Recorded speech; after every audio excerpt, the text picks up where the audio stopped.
di jalan Allah. Ini Masjid Enam Syuhada lagi dikunjungi sama Ketua Hilmi.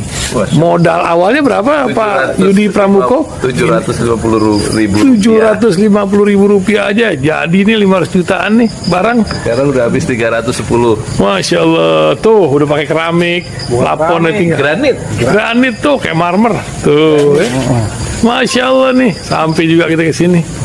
Masjid Enam Syuhada, ngapa namanya Masjid Enam Syuhada, Ya, Pak Yudi? kita mau mendokumentasikan perjuangan dakwah nama anak muda pengawal Habib Rizik Syihab itu. Masya Allah. Yang dibunuh sama orang jahat di kilometer 50. Kilometer 50 ya. Itu kan simbol memperjuangkan dakwah itu kita harus memberikan segalanya untuk Islam kan ya. Untuk Masya dakwah Islam. Allah. Dan nama anak muda itulah yang sudah memberikan segalanya untuk Islam. Masya Allah. Apa nanti nama pemuda itu ada juga di sini mungkin diterapkan? Mungkin namanya 6 syuhada. 6 syuhada ya. itu, 6 syuhada dipasang di sini, 6 syuhada. Bip Ali, apa yang dikomentarin dari ini semua, Bip Ali? Masya Allah, luar biasa. Dari uang 700.000, kalau pengen ternyata bisa. Bisa. Allah kirim. Tuh, bisa. Ya, Masya. dengan masuk satu gang kecil, tapi Bapak ini luar biasa. Kecil tuh. Oh, Masya Allah ya. Satu call aja. Masya Allah, perjuangan Pak Yudi Pramuko, YouTuber sejagat paling tua. Tertua di semesta. Tertua di semesta. Masya Allah. Tukang donat. Tukang donat. Tukang donat dari Paru. Ini saya laporkan dari lapangan ini, langsung dari Masjid Enam Syuhada. Masya Allah. Dan ini dia. Dalam lihat ah. Tuh lihat tuh masjidnya. Tuh imamnya di situ tuh. Malam-malam lagi kita. Masya Allah. Masih kurang nih. Atapnya katanya transfer aja. Masjid Enam Syuhada sebentar lagi selesai. Dinding lubang angin sebagian sudah terpasang. Lantai 2 dan kemudian plafon termasuk lantai bukan keramik, granit 150 dus bersama tiang-tiang yang ada 16 setinggi 4,5 meter. Kemudian finishing terakhir adalah tangga menjebol atap ya, lantai pertama untuk masuk ke lantai 2. Inilah Masjid Enam Syuhada. 2,5 tahun lalu dimulai pada 2 Agustus hari Senin 2021. Tinggal sedikit lagi insya Allah, dan lantainya dari keramik, bukan keramik, granit sudah diresmikan lantai pertama. Nanti lantai kedua lewat sini tangganya jebol untuk masuk ke lantai 2. Inilah Masjid Enam Syuhada yang sangat megah karena dari bahan-bahan pilihan, kualitas nomor 1.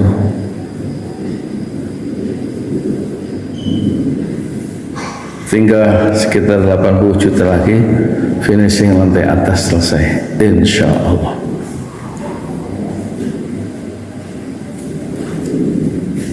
Ya, inilah Masjid Enam Syuhada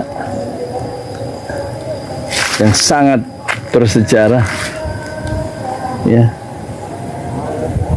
dalam sejarah dakwah Indonesia modern, insya Allah, karena ini dibangun dalam konteks kezaliman rejim penguasa yang sudah membunuh 6 santri dari front Laskar Front Pembela Islam, dan kita abadikan pengorbanan dan perjuangan dakwah mereka sehingga kita sebut namanya Masjid Enam Syuhada. Mereka mengawal perjalanan dakwah gurunya Habib Rizik Syihab, dan mereka dicegat oleh orang-orang jahat di kilometer 50. Saya Yudi Pramuko, tukang donat dari Parung Juber, tertua di semesta Fasbir Sabrun Jamila. Bersabarlah dengan kesabaran yang indah. Assalamualaikum warahmatullahi wabarakatuh. Assalamualaikum warahmatullahi wabarakatuh. Kita mau merespon ya. Alhamdulillah wassalatu wassalamu ala rasulillah. Respon terhadap wawancara Najwa Shihab yang terkesan ragu-ragu saat ini, saat dia berhadapan dengan Jokowi ya. Dan kita lihat ini sudah 22 jam yang nonton 1.600.000-an Jokowi soal IKN, Gibran, dan adili Jokowi. Kita respon ya, dan moga-moga bisa memberikan perspektif lain ya dari apa yang akan kita respon ya. Sebab saya nggak puas ya terhadap siapa itu loh yang orang cantik itu, siapa, Najwa Shihab. Wawancara juga kok gitu sih, nggak seperti kita kehilangan ya Najwa Shihab yang orisinalnya, yang genuine ya, yang aslinya, yang asolahnya itu. Ini Najwa Shihab KW nih wawancara dengan dengan Jokowi ya. Kita lihat ya. Kalau nggak percaya perhatikan. Bukan Najwa Shihab. Dia adalah seorang bukan buzzer bukan, tapi bukan influencer juga. Humas dari Jokowi.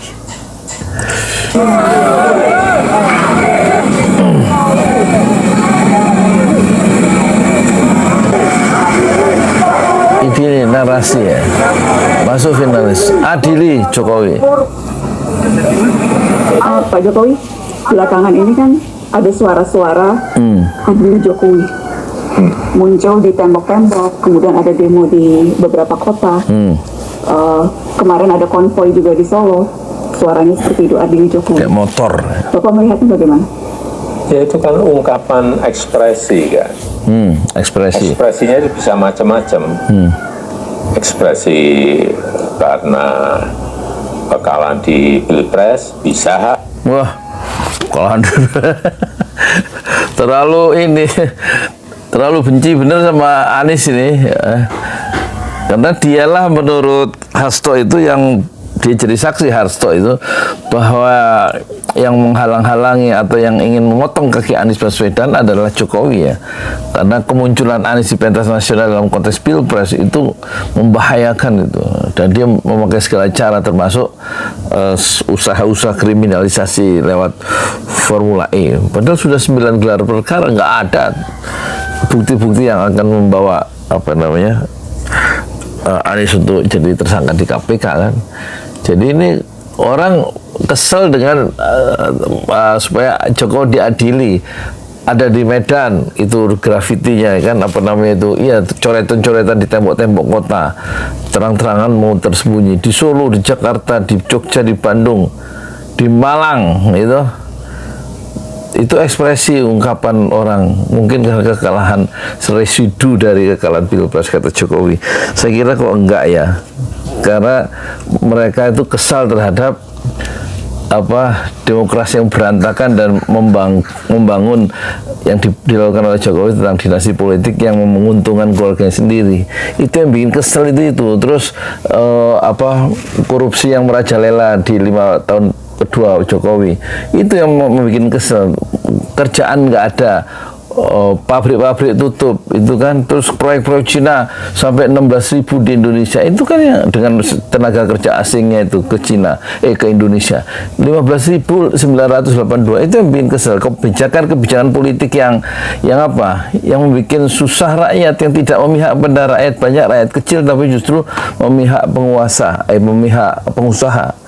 Ya, berkolaborasi. Itu yang bikin orang itu kesel, sehingga perlu diadili dengan kekeliruan keputusan politiknya, termasuk melemahkan KPK kan gitu ya. Gak ada urusannya ini. Sebelum Pilpres itu sudah 5 tahun terakhir itu sudah bikin masalah gitu loh. Kok Pilpres kan baru kemarin 14 Februari itu 2024. Ini 5 tahun sebelumnya, korupsi merajalela, pelemahan KPK, Undang-Undang Cipta Kerja yang memantik demonstrasi dari seluruh kota-kota dari para kaum buruh dan pejuang-pejuang hak asasi manusia. Nggak ada urusannya sama Pilpres. Supaya diadili karena kekeliruan dalam mengelola negara dan menjauhkan rakyat dari kesejahteraan umum sosial.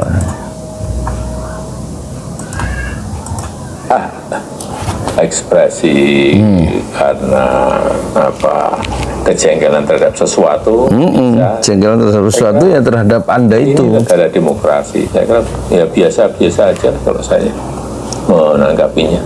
Bapak tidak terlalu memikirkan itu. Enggak. Tadi Bapak bilang mungkin saja ekspresi kekecewaan kalah pilpres. Apakah Bapak Ya, menduga ada operasi politik tertentu? Ya bisa saja kan. Itu kaki-kakinya bergerak. Masih ada yang belum move on sehingga berusaha untuk mendowngrade. Mendowngrade apa maksudnya mendowngrade? Biasa. Kata Luhut Binsar Panjaitan, bansos yang 500 triliun itu, bukan 500 miliar ya, 500 triliun itu separuhnya, 250 itu nggak tepat sasaran. Terus kemana itu sebanyak itu? Bansos kemarin kan dipakai untuk mendukung, dipakai oleh Pak Jokowi untuk mendukung calon tertentu, yaitu Prabowo Gibran kan seharusnya nggak boleh, bukan dari itu bukan milik rakyat, bukan milik presiden kan, milik dari APBN, harusnya untuk semua dan tidak boleh dimaksudkan untuk mendukung calon presiden tertentu supaya adil ya, karena nggak dirasa tidak adil oleh masyarakat. Salah satu ketidakadilannya di bansos dan juga pengerahan pasukan coklat dan juga pengerahan ASN termasuk perangkat-perangkat desa, itu yang membuat orang itu kesel terhadap siapa? Terhadap penguasa yang tidak adil. Jadi nggak ada urusannya dengan kekalahan pilpres, tapi terhadap pra pilpres itu yang menjadi persoalan ya kan? Yang dilakukan oleh penguasa bekerjasama dengan pengusaha yang merugikan rakyat banyak. Dan deviasi atau penyimpangan kekuasaan itu, penyalahgunaan wewenang itulah yang sekarang dimintai pertanggungjawaban oleh rakyat supaya Jokowi diadili itu. Soal anggaran diblokir IKN, saya jangan ditarik-tarik. Beda sikap dulu akan mengawal, kini tak ikut campur. Oke, respon isu anggaran IKN, tanyakan ke kepala otoritas. Pak, saya harus tanya soal IKN, Pak. Karena efisiensi anggaran yang dilakukan pemerintahan saat ini tentunya akan berdampak pada pembangunan infrastruktur termasuk IKN. Ini ada di komentar di bawah itu saya baca, ini wawancaranya sebenarnya 2 jam, tapi dimuat oleh Najwa hanya 20 menitan. Berarti mungkin ada versi lengkapnya 2 jam ya. Kita lihat ya. Jangan-jangan ini satu cara Najwa Shihab untuk meraih viewers yang banyak ya. Jadi cicil sama dia yang versi pendeknya dan nanti versi lengkap. Otomatis versi lengkapnya itu akan orang buru juga. Kayak gimana sih lengkapnya itu? Apakah akan memperlihatkan Najwa Shihab yang asli dengan serangan-serangannya terhadap Jokowi sebagai narasumber? Barangkali begitu ya, tapi nggak tahu apakah betul-betul cuma 20. Kayaknya saya yakin dan saya percaya wawancaranya memang tidak 20 menit, tapi mungkin versi lengkapnya itu ya disembunyikan dulu sampai ini mencapai peak, sampai puncak. Viewersnya itu sudah sudah tiba, sudah mencapai puncak, dan sudah masyarakat sebagai market itu sudah diedukasi dengan udah menjadi perbincangan dan sudah matang pasarnya. Nanti dimunculkan edisi lengkapnya kayaknya begitu. Timnya Najwa itu nggak mungkin cuma 20 menit jauh-jauh dari Jakarta, dan Jokowi juga pengen kan mendapatkan satu ruang-ruang yang luas, yang bebas ya, mumpung diwawancarai oleh seorang jurnalis yang sangat senior dan penuh dengan integritas dan sangat pengalaman, punya jam terbang yang tinggi. Tentu Jokowi akan memakai Najwa Shihab untuk memunculkan dirinya dalam perspektif, dalam citra, dalam framing yang jauh lebih baik dengan cara yang dipilihnya sendiri. Dan di satu sisi Najwa Shihab juga akan memakai Jokowi untuk keuntungan dirinya sebagai seorang YouTuber ya, atau seorang influencer. Sama-sama simbiosis mutualisme. Kelihatannya kita tunggu mungkin ada versi lengkapnya ya. PNS juga yang rencananya pindah ke IKN ditunda. Apakah Bapak khawatir proyek IKN ini akan mangkrak, Pak? Enggak. Sekali lagi ya, di IKN ini adalah rencana lama. Rencana lama dari presiden pertama kita.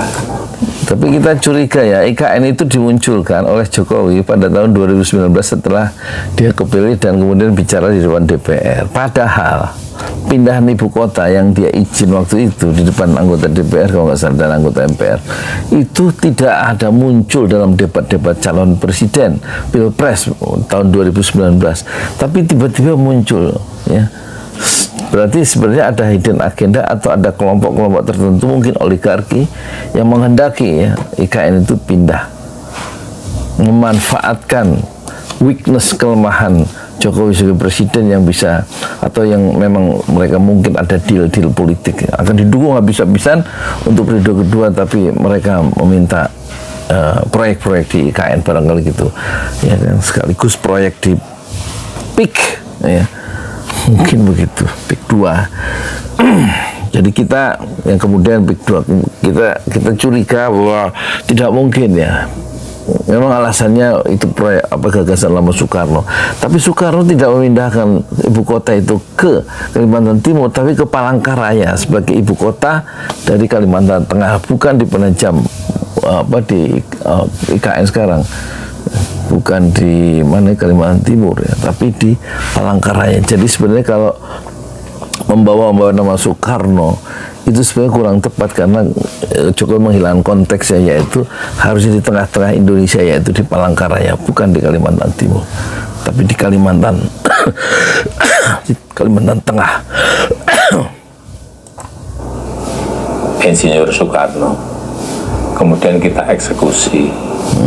Dan memang kalau kita melihat secara makroekonomi, PDB ekonomi kita itu 58% itu berputar di Jawa. Padahal kita memiliki 17.000 pulau. Tapi jadi soal keadilan keadilan dalam pembangunan itu sudah dipatahkan argumen-argumennya oleh para ilmuwan ya. Jadi justru IKN itu merusak lingkungan itu. Justru membangun kesenjangan baru yang ditawarkan oleh timnya Anies dalam Pilpres kemarin, bukan membangun IKN tapi membangun kota, 40 kota dari menengah menjadi bagus. Jadi ada keadilan pembangunan itu dengan membangun kota Cilacap, Brebes, Pekalongan, Kalimantan Selatan, Cirebon, 40 kota, masing-masing kota kira-kira memiliki anggaran 5 triliun, 5 kali 40 berarti 200 triliun. Itu jauh lebih sedikit, lebih hemat dibandingkan IKN yang begitu jauh di tengah kota tanpa AMDAL. Analisa mengenai dampak lingkungan itu tahu-tahu dibangun dengan biaya sekitar 466 triliun dan tidak ada satupun investor yang masuk kecuali dipaksa APBN untuk pindah ke sana sekitar 20% untuk membiayai IKN dan sudah menghabiskan dana 70 triliun dan dipaksa Aguan dan kawan-kawan itu untuk melakukan investasi membangun sekitar 200 triliun habis untuk membangun hotel bintang 5 dan berapa ratus kamar itu, tapi dia akhirnya juga mendapatkan konsesi yaitu di PSN ya, proyek strategis nasional, yaitu PIK 2 dan sekitarnya sekarang ada masalah. Jadi sebenarnya keadilan itu tidak mungkin dicapai dengan membangun IKN, tapi membangun kota-kota yang 40 kota-kota itu baru daerah pertumbuhan-pertumbuhan itu akan tidak berpusat di Jawa saja ya, tapi di kota-kota itu yang dibangun menjadi kota yang lebih bagus dari kota-kota kecil itu. Itu yang lebih bisa diterima akal sehat ya. Ya udah begitu ya, diteruskan kita tunggu nanti ininya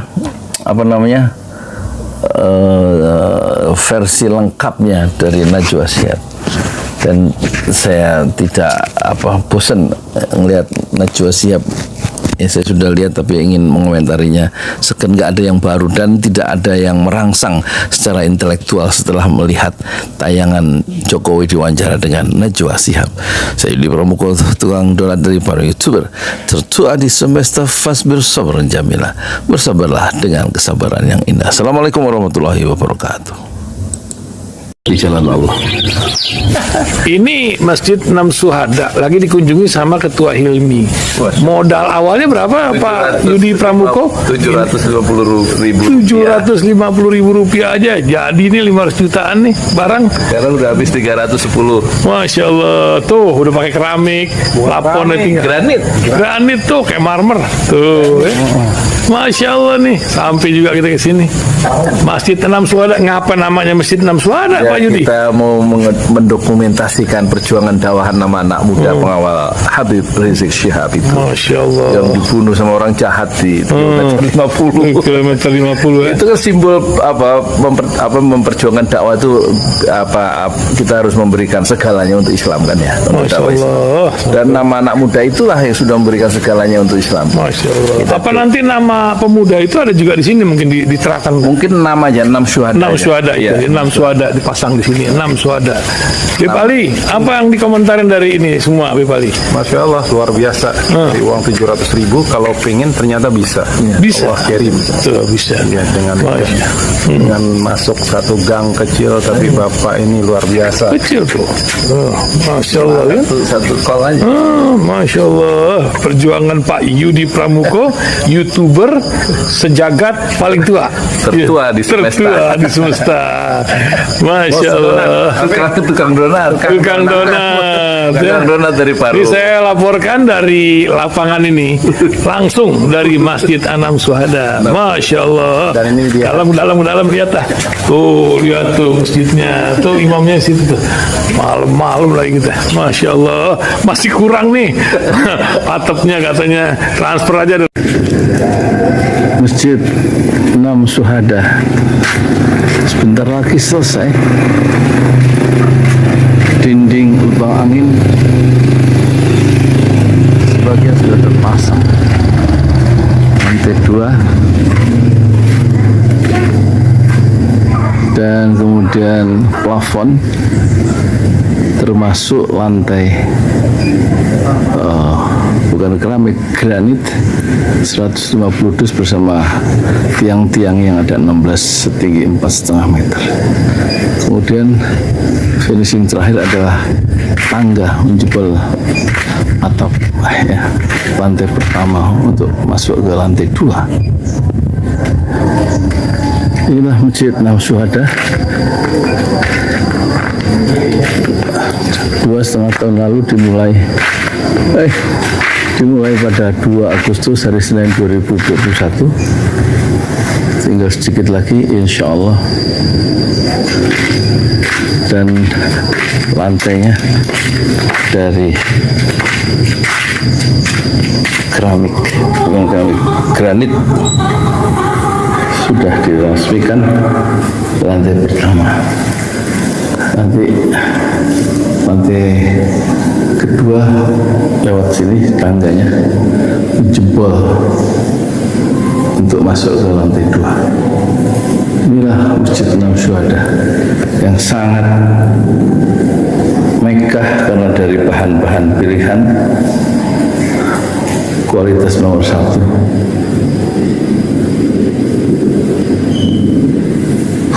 Tinggal sekitar 80 juta lagi finishing lantai atas selesai insya Allah.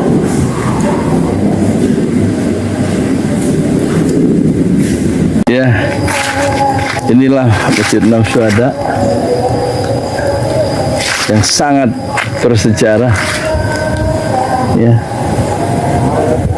dalam sejarah dakwah Indonesia modern, insya Allah, karena ini dibangun dalam konteks kezaliman rejim penguasa yang sudah membunuh 6 santri dari front Laskar Front Pembela Islam, dan kita abadikan pengorbanan dan perjuangan dakwah mereka sehingga kita sebut namanya Masjid Enam Syuhada Mereka mengawal perjalanan dakwah gurunya Habib Rizik Syihab, dan mereka dicegat oleh orang-orang jahat di kilometer 50. Saya Yudi Pramuko, tukang donat dari Parung Juber, tertua di semesta fasbir sabrun jamil. Bersabarlah dengan kesabaran yang indah. Assalamualaikum warahmatullahi wabarakatuh.